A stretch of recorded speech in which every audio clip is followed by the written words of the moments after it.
നമസ്കാരം.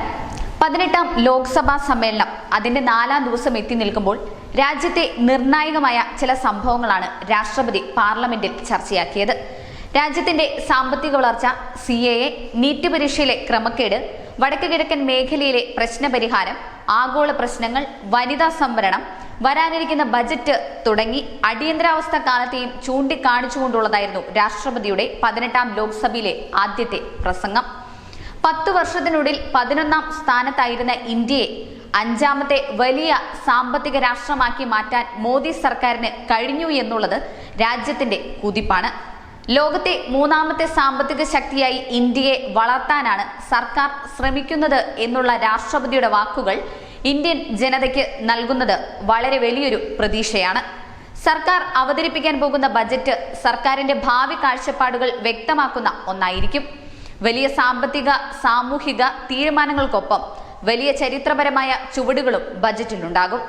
രാജ്യത്ത് നിയമ നടപടികളുടെ കാര്യക്ഷമത വർദ്ധിപ്പിക്കാനാണ് 3ാം മോദി സർക്കാരിന്റെ തീരുമാനം.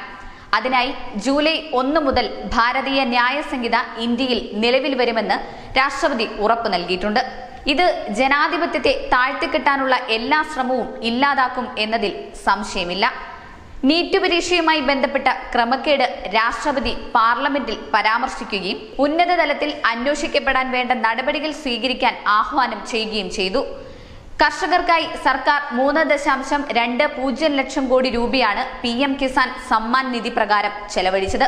വടക്കുകിഴക്കൻ സംസ്ഥാനങ്ങളിലെ സമാധാനം പുനഃസ്ഥാപിക്കുന്നതിന് വേണ്ടി സർക്കാർ പരിശ്രമിച്ചുകൊണ്ടിരിക്കുകയാണ്. അതിന് വിജയം കാണാൻ സർക്കാരിന് കഴിയും.